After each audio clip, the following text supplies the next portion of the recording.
I'm not exactly sure what prompted me to buy the pregnancy test in the first place. When you're well in your 40s, you have most likely dabbled with drugstore-bought pregnancy tests at some point.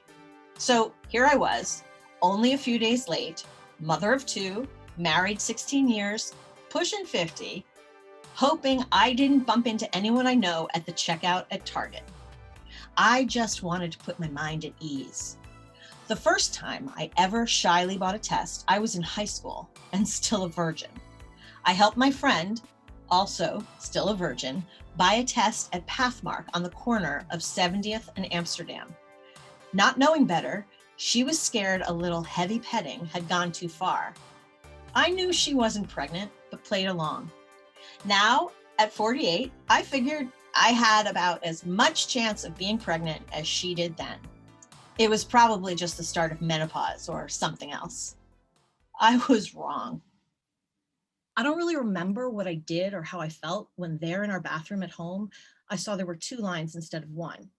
I know for sure I didn't call my husband. I would need to tell him in person. We'd done this before, 5 times actually, 2 children, 3 miscarriages. I know how it goes. Those scenes of my earlier pregnancies were joyous and full of possibilities. Once, I had even wrapped up a positive test and given it to him as a Hanukkah gift. This one would be different. I knew we absolutely, positively could not handle having another child. But the idea started to take hold. I fully admit I am a daydreamer. I often look to stories for guidance, but there wasn't really a storyline for me to grasp onto here. I learned this from watching TV, movies, and musicals growing up.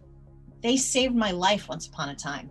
That may sound like hyperbole, but I was raised and befriended by the stories from my youth. But I also learned about realistic expectations from TV, like that teenage sex led to unhappily raising a baby with a pouty Rob Lowe and Dana Plato. And I learned that bringing in a baby late in a series a la Growing Pains or, worse yet, Oliver in the Brady Bunch, meant a show was trying to stave off cancellation. When a show is faltering, they bring in a baby. Were we faltering? We'd been having a challenging time lately, that's true, but not enough for something like this. Or was this an opportunity for greatness, for the story to go in a lovely new way because of an unplanned event? I didn't know what to do. I knew what I should do, but I couldn't figure out what I wanted to do. What I did know was I didn't want to have an abortion. That surprised me. The pink pussy hat wearing march through the streets with my son at my side so he grows up and understands women's rights me didn't want to do that. Not because I don't believe in choice. I do, like a lot, but because I have had a D&C, a dilation and curettage, after a miscarriage, and it was wretched and horrible and hard on my body. I would do anything not to do that again. Did that include actually having a baby? Not exactly an easy alternative when you are about to get on AARP's mailing list. We'd already done NICUs and C-sections and nursing and diapers and potty training and early intervention and being up all night worrying and sometimes treating the other as an obstacle and not a partner. Parenting is no joke. We had barely managed our way through it, and we were sprightly 30-somethings then. But I've always wanted a girl, a daughter, a mini me. I know that's not what motherhood is. I know my children are their own separate entities and are not reflections of me and my hopes and wishes. But hopes and wishes are what got me through all of those late nights when my son didn't sleep for years. Hopes and wishes had value and standing in my world. Hopes and wishes allowed me to wonder what else was out there, over the rainbow, and to find great comfort in what I already had. They had served me well. I wasn't about to dismiss them now. Perhaps it was just what we needed right now, something new, hopeful. When my husband came home from work later that night, and I told him quietly so the kids couldn't hear, there was no fairy tale thinking of romantic possibilities. "You're not going to have it, right?" he asked a little too quickly for my liking. Perhaps I thought he'd have a different reaction. Being confronted with such a direct question and clear opinion as to what to do, I realized I didn't actually have an answer, and I had no idea where to look for one. He seemed to know what to do.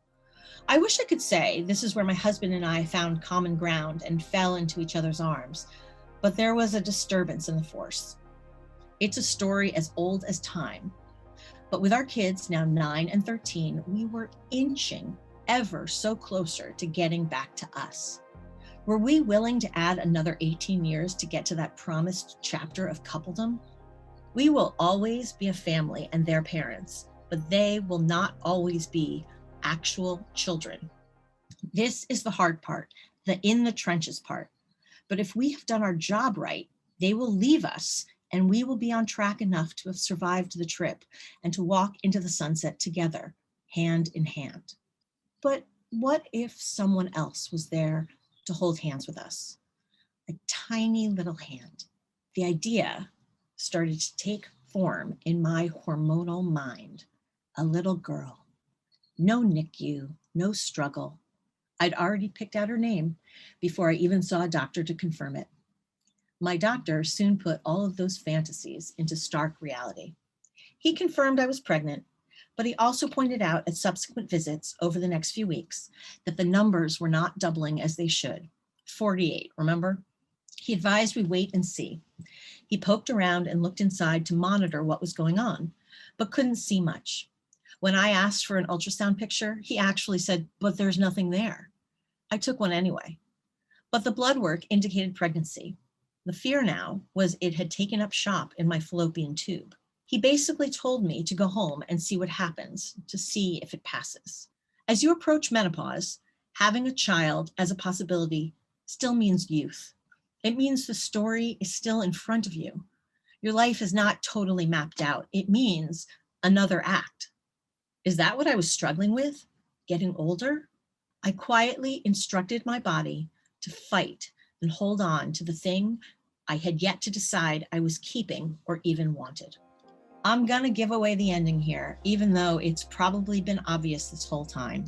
There would be no baby, no daughter, no sister for my boys, no new character to pump life into the storyline. After weeks of intense back pain and intense indecision on my part, it was clear I was miscarrying. Not ectopic, so that was good. It needed a little push to find its way out, so that was bad. We scheduled the D&C. There was no big reveal or sudden plot twist, just a family made up of characters trying. Life isn't always clean. Sometimes the most interesting stories are the ones that don't follow a script. It sucked, for lack of a better phrase. We went home, we tended to the kids, to the dogs, to me, and to us. Our story would continue to evolve. I was truly sad at the loss, which surprised me. But I admit I was relieved. That also surprised me. Both can be true. Relief grief, I called it. I realized I wasn't actually struggling with whether to have another baby or not. I was grappling with trying to control the plot and narrative of my life. I should know better. My body would heal, as would we as a couple and a family. We would mold this tale into the fabric of us and see where the story takes us.